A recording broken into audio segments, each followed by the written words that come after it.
Namaste.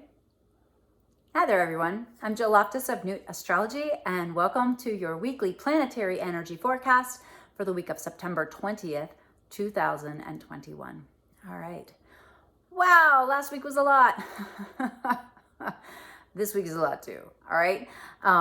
So let's wade through the energy. So I like to keep this to 3 planetary aspects to kind of look at, but this week there's 4 that we've just got to do 4. We've just got to do 4. We got to break our own rules here, okay? So these are 4 events that are occurring this week, and I'm going to give you a way for each event to kind of maximize the energy and then also mitigate any difficulty. All right, any energy can be turned into positivity, right? Any energy can be used for your beneficial growth and for our growth as human beings, right?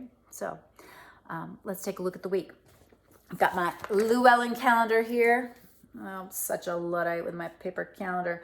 But we've got, starting on Monday, we've got a full moon at 28 degrees of Pisces at 7:55 p.m. This is on the east coast of the United States, all right?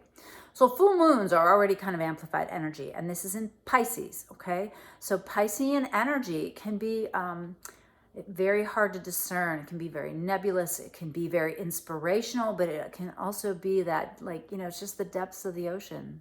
And if you don't have the right gear to swim, you can feel really lost or like you can't catch your breath, right? Now, this is going to be an amplified full moon because as the moon's coming along, before it becomes completely full, it's going to conjunct, which means touch, Neptune, all right? So Neptune is in Pisces, the moon is in Pisces, they're going to come together, and then the moon is going to come to fullness, all right?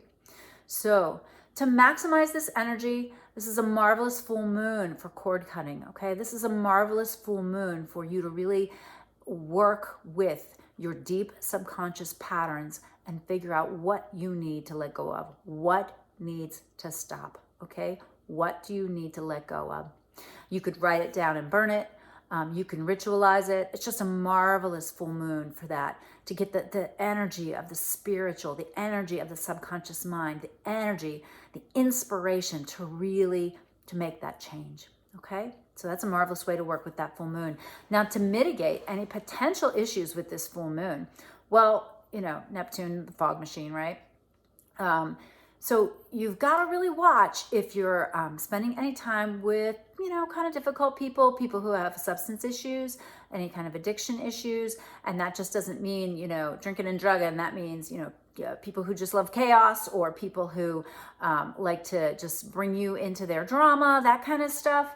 Have good boundaries for this moon, okay? This is not a moon that you go out to the bar. I mean, you just don't. This is a stay home, burn your incense, take an Epsom salt soak, okay? And if something occurs and you need to be involved with somebody, make sure that you kind of really tap into your intuition in dealing with the problem, and not let them pull you down into their difficulties, okay? Think of whatever's going on. They're reflecting a mirror back to you, and let you see what, again, this could really reflect back to you, where in your subconscious mind you need to do some inner work, okay? All right, and then we get to Wednesday, and Wednesday has some really interesting energy too. Now, Wednesday has Mercury.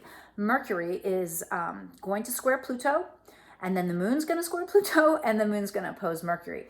Now, this is the spring or fall equinox, so happy birthday, Libra friends.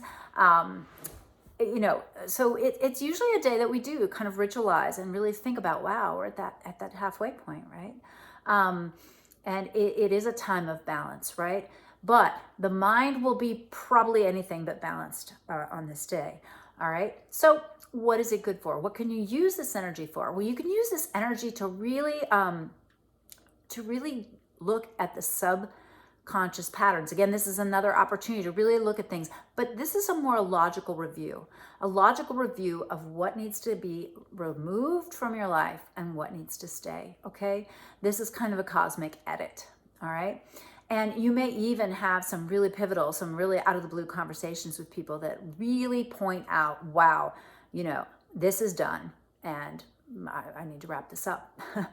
You might really find the will, the drive, the push to dig deep within yourself and decide that you really need to choose another way to go. okay? So that's a great way to maximize this energy. Minimize any potential issues with this energy by not scheduling major conversations with people that you have trouble with, okay? This is explosive energy. This could have people really having such strong opinions and not being able to hear you at all. So if you have to have a conversation with a person like that, work with your detachment, have good boundaries, work with your detachment, and just realize that they might be really triggered. So keep that in mind. Now that coming on the heels of that, then the very next day we've got, on the 23rd, we have Venus opposite Uranus, all right? This is why we have to have a third or a fourth, a fourth energy for this week, because you can't not pay attention to Venus opposing Uranus, all right? So it's Venus in Scorpio, Uranus is in Taurus, and this is a tug of war, right? Between independence and what you value, of freedom and rebellion, and beauty and peace, really. So there could be really some deep feelings that arise, some deep and out of the blue kind of events, all right? This is not, I mentioned last week, I think it was not a good tattoo week. This is not a good tattoo week either. A big change to something Venusian might kind of blow back on you. But the way to maximize this energy is with Venus opposite Uranus, there are also synchronicities at work. Okay, there's magic at work. So look for the magic, look for the synchronicities. But the way to mitigate that energy is to not hold on too tightly to anything you love or value. Don't get too rigid with things. You may find something kind of being loosened, a grip being loosened on something, all right? All right. And then our fourth planetary energy day is on Saturday. Saturday is kind of a large day too. We have a really beautiful flow of Mars to Saturn. So Mars-Saturn, right? It's like, I know where to go, what to do to make it better. I know where to go and what to do to strengthen the foundations of something, right? Oh, I have an idea of how to fix this problem. Oh, I have a creative solution on how to build something, right?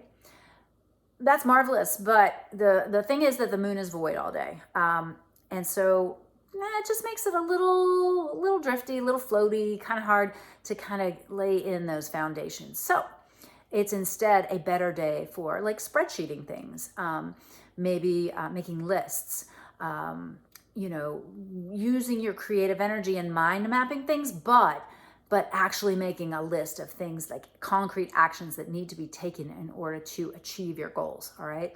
Really looking at the brass tacks, as they say, of what you need to do in order to move in the right direction, okay? So marvelous day for planning, marvelous day for list making, strategizing, absolutely fantastic. But you might have a little bit of trouble if you try to take specific actions. East Coast time, the moon goes into Gemini at 8:36, but it's void from 9 to 8:36. So yeah. And then Sunday has some beneficial energy too, but I think hopefully you'll have a little time to rest and regroup. I think there'll be kind of some big cosmic waves from this week. So don't overpack your week. That's also another good strategy for a week like this where there's so much happening.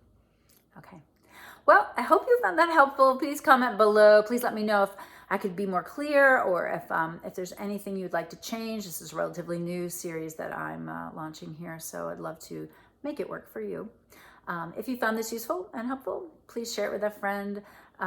Please check me out on Instagram, check me out on YouTube. I'm going to be posting this on both of those platforms. But we're trying to gather a community of people who are trying to learn more about astrology and also help this world.